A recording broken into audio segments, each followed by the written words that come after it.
Mamá, si me escuchas, yo creo que sí. Reza para que yo pueda caminar y esta gente me ayude.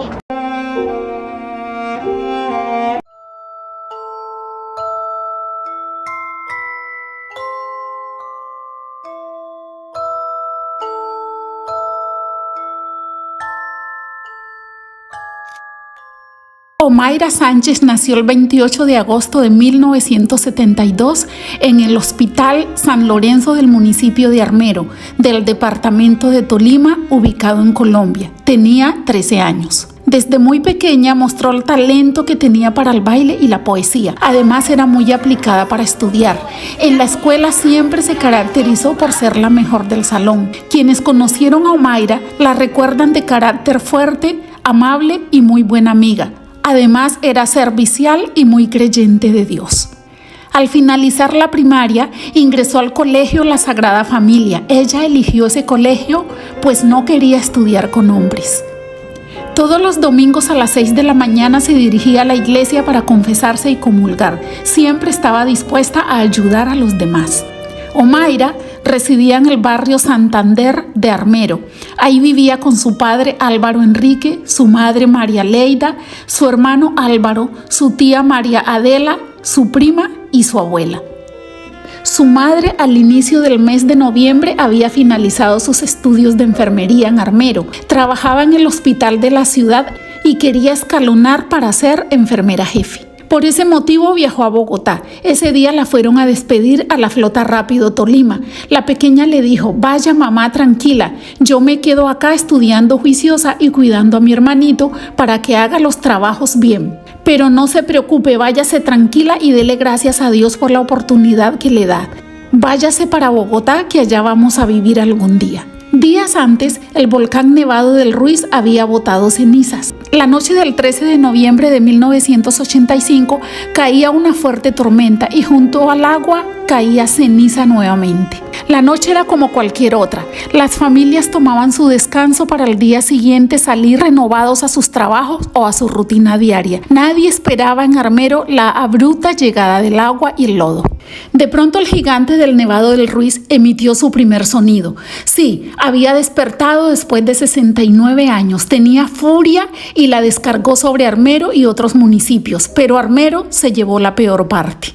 El desastre que causó el epicentro de este volcán dio la vuelta al mundo. Llama Ocumanday, así fue bautizado por los indígenas Quimbaya.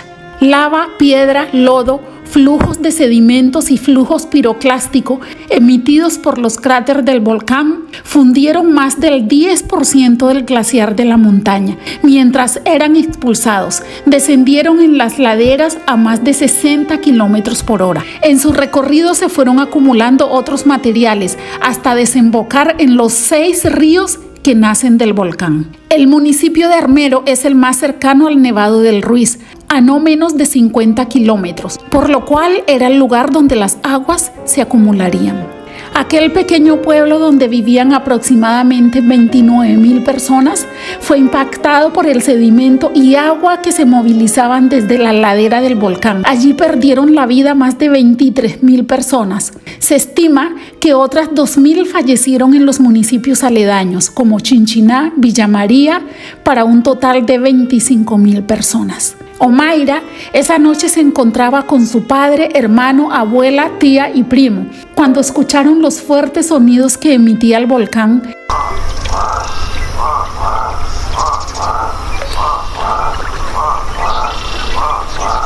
Y la avalancha se acercaba. Trataron de huir, pero fue imposible, era demasiado tarde. Ya no había tiempo, el lodo y escombros venían a 1,000 kilómetros por hora, bajando sobre la ladera y no tuvieron nada más que hacer que esconderse debajo de la cama. Pero en cuestiones de segundo, miles de viviendas quedaron sepultadas, miles de personas perdieron la vida instantáneamente, mientras otros miles quedaron luchando bajo los escombros. Casas, hospitales, escuelas, iglesias, parques, estación de policías y bomberos, todo quedó sumergido entre el lodo. A la mañana siguiente del 14 de noviembre comenzaron a hacerse presentes los organismos de socorro, pero no era nada fácil el acceso. La oscuridad de la noche y el lodo dificultaban la entrada al lugar. Fue hasta 12 horas después que los socorristas lograron ingresar. Muchas de las personas que esperaban por ayuda perdieron su vida en esas largas horas de espera. Pero en medio de semejante desastre hubo una imagen que el mundo jamás olvidará. Esa imagen es la que encontraron el rescatista Jairo de la Cruz Roja Colombiana junto a su compañero Gustavo, un socorrista de la Defensa Civil colombiana. Era la niña Omaira, que sufrió lo peor. Sus piernas quedaron aprisionadas entre los escombros y el lodo, pero su cabeza y sus manos se podían ver. Las imágenes rápidamente recorrieron el mundo, pues los medios de comunicación centraron sus cámaras en la pequeña, quien pasó 72 horas completas con frío, miedo y dolor. El mundo entero era testigo de las fuerzas que ella tenía. Quería salir con vida. Llegó a ser considerada como un símbolo de la esperanza y de la valentía, tanto así que en Japón hay una escuela llamada Omaira Sánchez en honor a ella. Los socorristas hicieron un puente con tejas y palos para tratar de rescatarla.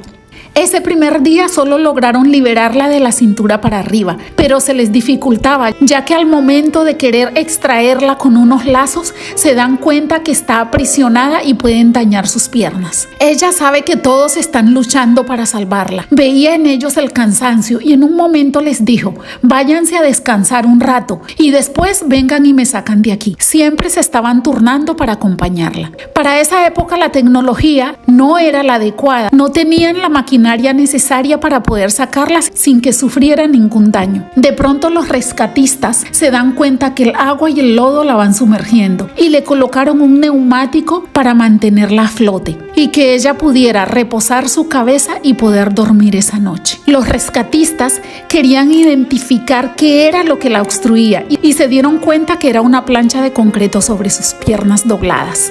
Omaira hablaba con tanta tranquilidad que manifestaba que sus piernas hacen pie sobre los brazos y piernas de su tía. La pequeña no podía mover sus extremidades inferiores. A la vez le pedía el favor que no abandonaran a su mamá, quien se encontraba en Bogotá porque se quedaría sola. Tenía un corazón tan noble y bondadoso que decía: vayan por los demás y luego regresan por mí. Las autoridades trataron de llevar una máquina para extraer el agua a su alrededor que crecía en nivel a medida que transcurrían las horas, pero la más cercana al lugar se encontraba en la ciudad de Medellín, muy lejos de Armero. En cierto momento, cuando ya se estaba debilitando, dijo: tengo miedo de que el agua crezca y me ahogue, porque yo no sé nadar. Incluso estaba preocupada porque se perdería el examen de matemáticas que tenía ese día en el colegio. Bien decía que su abuela la tenía sujetada de sus piernas y por eso no podía moverse y salir de ahí. Al pasar de las horas, sus ojos se enrojecieron, su cara se hinchó y sus manos se tornaron blancas.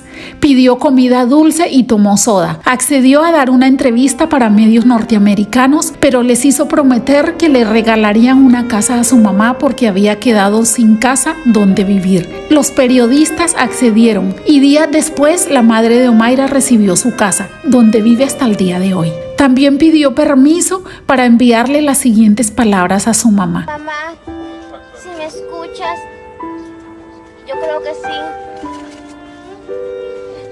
Reza para que yo pueda caminar y esta gente me ayude. En la tercera noche comenzó a hablar incoherencias. Decía que no quería llegar tarde a la escuela y en las noches imaginaba que era una reina de belleza. Finalmente llegó la máquina, pero llegó tarde. Omaira falleció el 16 de noviembre de 1985 a las 9:15 de la mañana. Según reporte de medicina legal, fue por gangrena o hipotermia. El hermano menor de Omaira sobrevivió porque esa noche dormía con su padre. Cuando su madre llegó al lugar, algunas organizaciones querían llevárselo para Bogotá porque según ellos lo harían revisar por los médicos y lo ayudarían, a lo que su madre se negó rotundamente. nuevamente. Menos mal no lo dejó llevar, porque muchos niños desaparecieron y sus familias los buscan hasta el día de hoy. Dicen que a unos los vendieron dándolos en adopción. Esta tragedia se podía haber evitado. Los vulcanólogos encargados de vigilar al león dormido, como le llaman sus habitantes, un año antes habían girado la advertencia de que la actividad inusual del volcán era extraña. Las autoridades desarrollaron un mapa de riesgo en octubre de la caída de cenizas y rocas cerca de Murillo, Santa Isabel, El Líbano, Mariquita, Guayabal,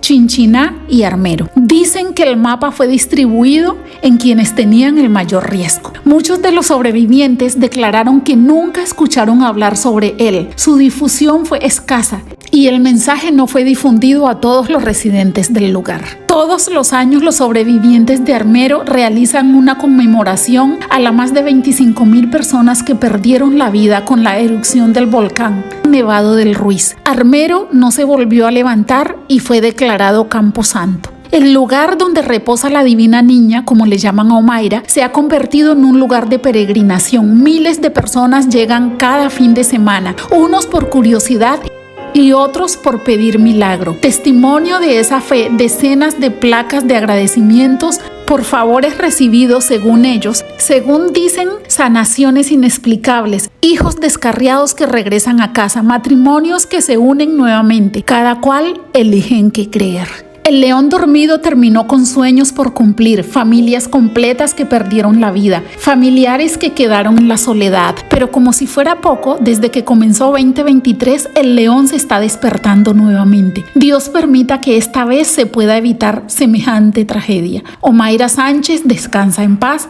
y que los ángeles del cielo ganaron otro ángel. Así concluimos con este caso. Si les gustó este contenido, no dejen de suscribirse, activen la campanita para que YouTube les notifique cada vez que se suba nuevo contenido. Quedaremos inmensamente agradecidos si nos dejan un like. Cuídense.